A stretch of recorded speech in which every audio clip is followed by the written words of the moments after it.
at kinakailangan po matulungan natin ang magsasaka. Kung hindi po natin matutulungan ang magsasaka, tayo rin ang magsasakripisyo, lalong mamahal ang mga bilihin.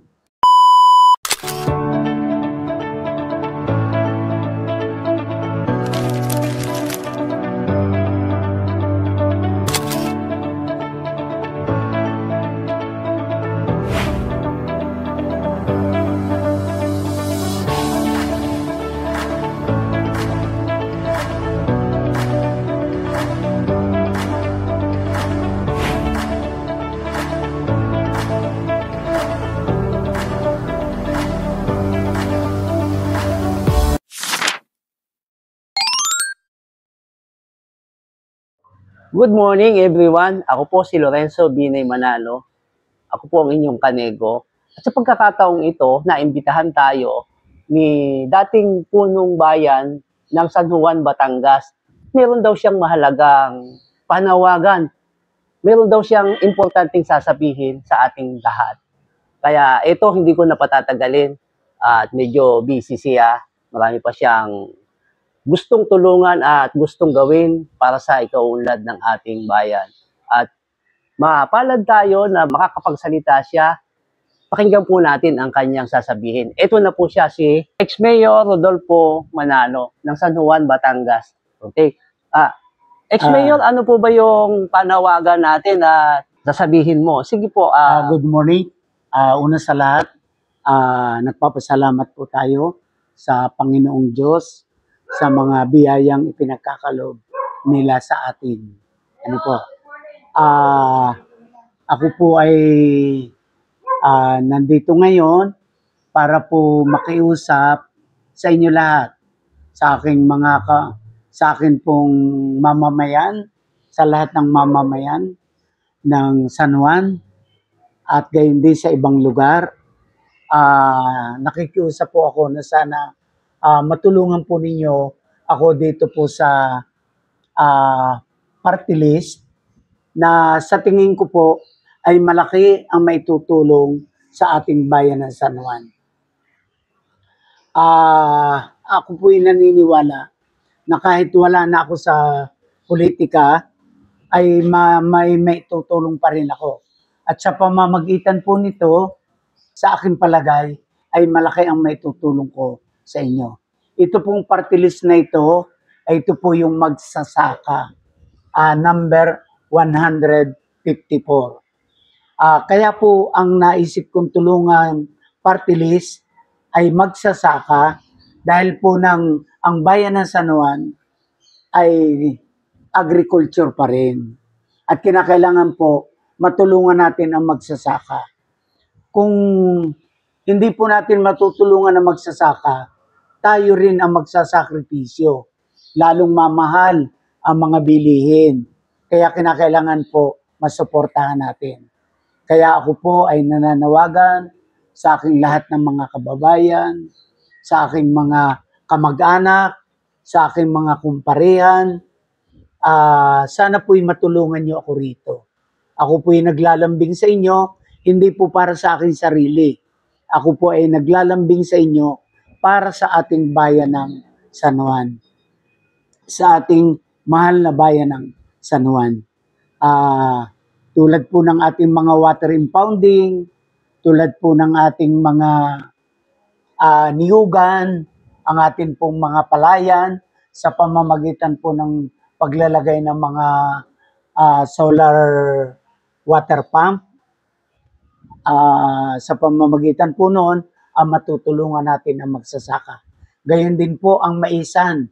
Ngayon po, maganda rin yung maisan dahil may bini na ipinamimigay ang Department of Agriculture at na yung pong hindi na kinakailangan na bombahin pa sapagkat ito'y magandang bini, ay malaking bagay po ito para sa ating bayan.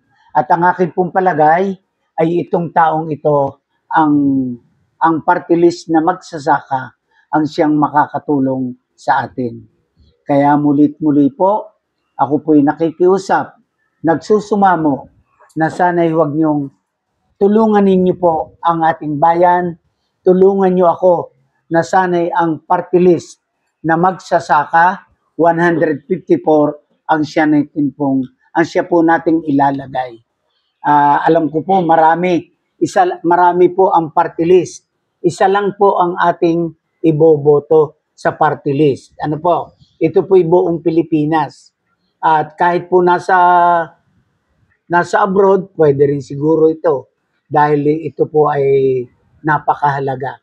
Tulad din po yung Kipot Irrigation Project. Ako po yung nanghihinayang doon.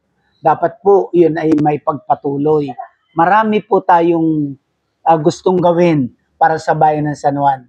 At ako po yung naniniwala na kapag ito po ang isa sa nanalo sa party list, ay malaki ang iuunlad ng ating bayan at ng lahat ng magsasaka dito po sa ating bansang Pilipinas.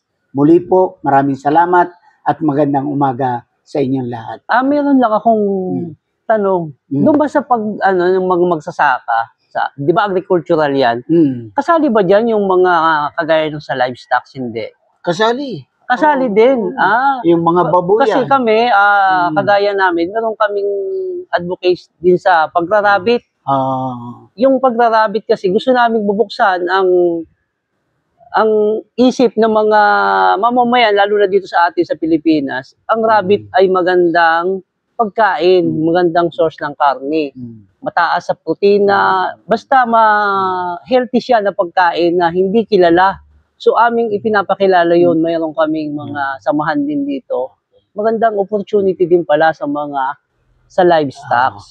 Pati yung mangingisda. Pati mangingisda. So anything na sa mga pagsasaka, kasi pagsasaka din yun, di ba?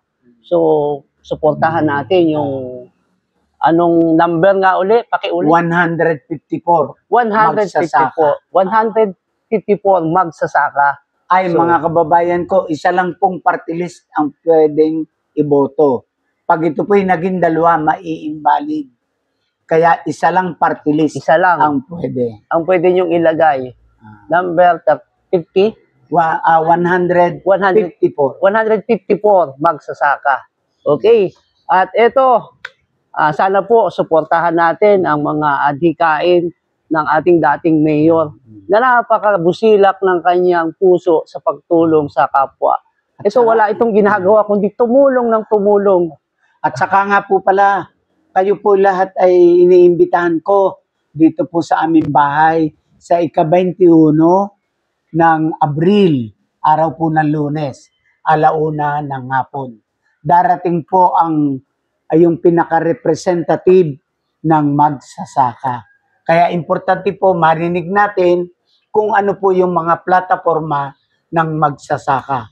Kaya mga kababayan, importante po, kung hindi ko man po kayo marating sa inyong mga tahanan, kayo po ay inaanyayahan ko dito po sa aming bahay sa ika-21 ng Abril, 1:00 ng hapon. At inyo pong makikilatis kung gaano kagaling ang representative ng magsasaka. Muli po, maraming salamat. Yun, abangan nyo. Sana asahan namin kayo, pumunta kayo dito sa 21 ng Abril. Mali ang aking petsa. 1:00 ng hapon po. Onwards. Yun. Kita-kits tayo muli at sama-sama tayo sa ating pag-asenso. Okay, maraming salamat sa inyong panonood. Bye!